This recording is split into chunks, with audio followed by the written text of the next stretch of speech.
fit why am I supporting Obama and what issues am I passionate about. Can I get a couple of moments to gather my thoughts? Yeah. All right.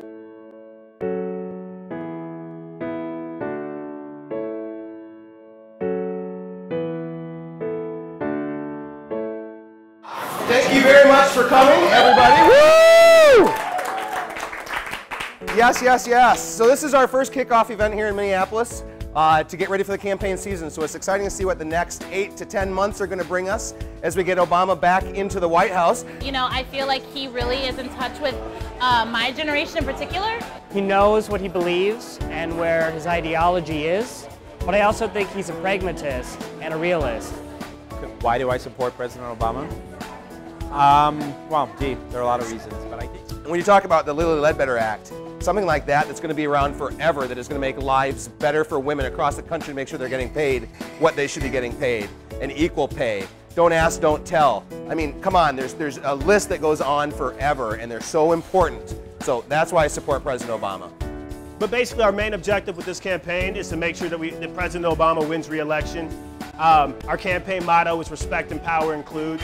The way that we will make sure that President Obama wins the general election, and more specifically wins the state of Minnesota, is by growing the best and largest grassroots organization to ever work on a presidential campaign. Just real quick, this is an overview of the progression of the campaign. As you can see, the campaign officially launched on April 4th of 2011. It's healthcare.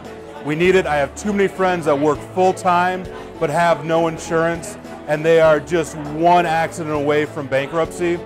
He truly cares about the American worker, truly cares about the blue-collar worker. Being originally from Michigan, that's something that resonates with me. Initially, we entered into a planning phase, thinking about our grassroots strategy, how we wanted it to be different from 2008. Then we moved into the building phase, and that's actually where we're at right now. At the Obama headquarters, the field office on University Avenue. And these are just 3 photographs I took when I was there that were very inspirational. Volunteer supporters came in and put these up on the wall. It creates an incredible vibe when you walk in that building, along with the folks that are volunteering their time and energy and their commitment to the campaign. So I mentioned neighborhood teams. That's how we're going to win. And so our focus right now, and it's been the case since early this summer, is to build neighborhood teams.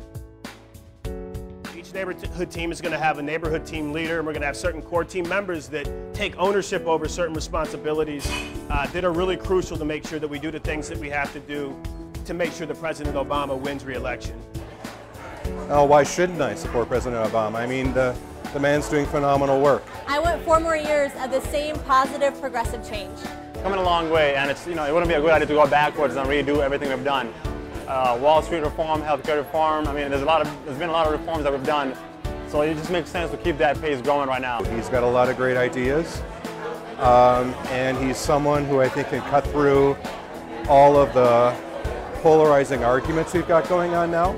My goal is to engage and interact and develop relationships with as many people as possible, and hopefully to activate them as volunteers as part of our neighborhood grassroots network. So we aspire to grow neighborhood teams at the most local level possible. It's a game of pay it forward. So we're hoping to engage as many folks as possible, grow neighborhood teams at the most local level possible, and ensure that President Obama wins re-election in November.